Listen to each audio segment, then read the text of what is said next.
वाटेक Wabag, Enviro Infra, Denta Water, ion action, ये सब वाटर इंफ्रा स्टॉक्स क्यों नहीं चल रहे? One of the main reason इसके जो एक तो कैपेक्स है गवर्नमेंट के एंड से बहुत ही स्लो आ रहा है, प्रॉपर फंडिंग नहीं हो रहा है, प्लस जो एक बार एग्जीक्यूशन हो भी जाता है तो जो कैश फ्लो में भी दिक्कत आ रही है क्योंकि वहाँ से रेमिटेंस फास्ट नहीं आ रहा है।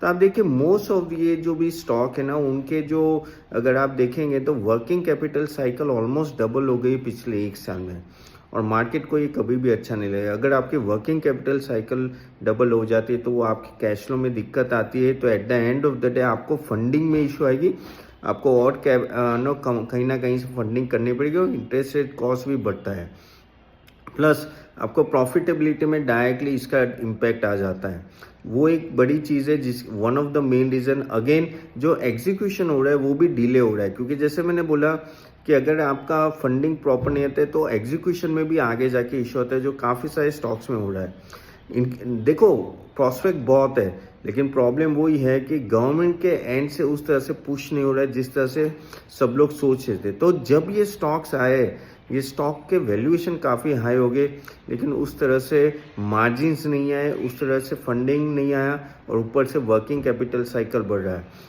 क्या यहाँ से इम्प्रूवमेंट आएगा? तो मुझे लग रहा है कि यहाँ थोड़ा टाइम और लगेगा, आपको क्वार्टरली रिजल्ट और वो सब देखते रहना पड़ेगा, क्योंकि at the end of the day जब तक ये साइकिल ठीक नहीं होती मुझे नहीं लगता कि आगे जाके भी इजीली ये सब स्टॉक्स ऊपर जाएंगे। तो ये दिक्कत है इसके साथ, आई थिंक इसमें टाइम लगेगा। आप नेक्स्ट क्वार्टरली रिजल्ट भी देखें, क्या इम्प्रूवमेंट आ रहा है, क्या कमेंट्री आ रही है, उस पर बहुत कुछ डिपेंडेंट है।